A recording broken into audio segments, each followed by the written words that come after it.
যোগে একটা জনমত জরিপ করেছে কি মেকার্স কনসাল্টিং লিমিটেড। এই জরিপটা যে ফলাফল, সেই ফলাফল বলছে যে বাংলাদেশের 66% মানুষের সমর্থন বিএনপির পক্ষে। অর্থাৎ 66% মানুষ মনে করে বিএনপি আগামী নির্বাচনে ক্ষমতায় এলে দেশের জন্য ভালো হবে, অর্থাৎ সবাই বিএনপিকেই চাইছে।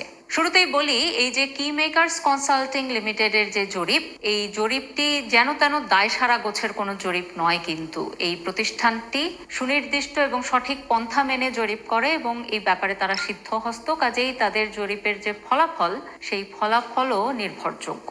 যদি তাই হয়, বাংলাদেশের মানুষ কেন বিএনপিকেই ভবিষ্যতের নেতা হিসেবে চাইছে সেটি বলছি আপনাদের। বিএনপি তাদের নির্বাচনী যে প্রতিশ্রুতি, সেই প্রতিশ্রুতিতে তারা বলেছে যে ভবিষ্যতে তারা দেশের রাষ্ট্র কাঠামো থেকে শুরু করে রাজনৈতিক কাঠামো এবং দেশের অর্থনীতি, সামাজিক কাঠামোকে তারা পরিবর্তন করবে। তারা স্বাস্থ্য খাতে পরিবর্তন আনবে, তারা মানুষের দৈনন্দিন চাহিদা পূরণের জন্য যা কিছু প্রয়োজন হয় সেটি করবে, তারা কৃষকদের জন্য বিশেষ পরিকল্পনা নিয়ে এসেছে এবং এই যে তাদের প্রতিশ্রুতি, এই প্রতিশ্রুতিগুলো মানুষের মধ্যে আস্থা তৈরি করছে।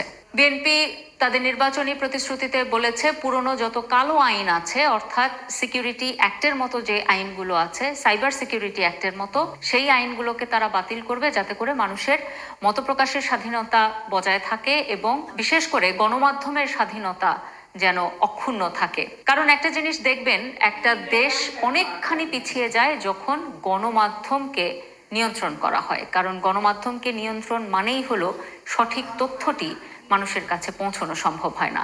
সেই কাজটি বিএনপি করতে চায়। বিএনপি একটা ডেমোক্রেটিক ওয়েলফেয়ার স্টেট গঠনের প্রস্তাব করেছে, অর্থাৎ শুধু রাজনৈতিক সংস্কার নয়, সেখানে অর্থনৈতিক এবং সামাজিক সংস্কার করা হবে যাতে করে সাধারণ মানুষের কল্যাণ হয়। অর্থাৎ সাধারণ মানুষের জন্য যা কিছু ভালো, সেই কাজটি বিএনপি করতে চায়। এবং সম্প্রতি আমরা দেখেছি বিএনপির ভারপ্রাপ্ত চেয়ারম্যান তারেক রহমান তার একটি বক্তব্যে বলেছেন যে বিএনপি বাংলাদেশকে সিঙ্গাপুর বা মালয়েশিয়া বানাতে চায় না, কানাডাও বানাতে চায় না। বিএনপি চায় বাংলাদেশের মানুষ খেয়ে পড়ে শান্তিতে বেঁচে থাকবেন, স্বাবলম্বী হয়ে বেঁচে থাকবে।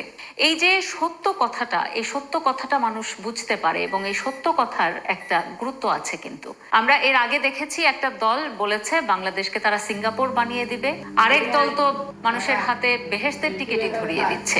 এই যে অবাস্তব সব প্রতিশ্রুতি, অবাস্তব সব কথা, এগুলোতে এবং বিএনপি যে সত্য কথাটা বলেছে, সত্য প্রতিশ্রুতিটা মানুষকে দিচ্ছে এবং শুধু অবাস্তব কথা না বলে বিএনপি যেভাবে একটা সুনির্দিষ্ট বাস্তবসম্মত কর্ম পরিকল্পনা ভোটারদের সামনে নিয়ে এসেছে, সেটাই বিএনপির প্রতি মানুষের আস্থা বাড়াচ্ছে।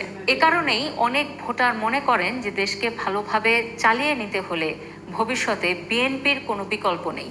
এবং এ কারণেই অন্য যে কোনো দল, অর্থাৎ বিএনপির পক্ষে যদি 66% সমর্থন থেকে থাকে, তাহলে বিএনপির পর দ্বিতীয় অবস্থানে যে দলটি আছে তার সাথে বিএনপির ব্যবধান কিন্তু বিস্তর। কারণ দ্বিতীয় অবস্থানে থাকা দলটির পক্ষে আছে মাত্র 26% সমর্থন।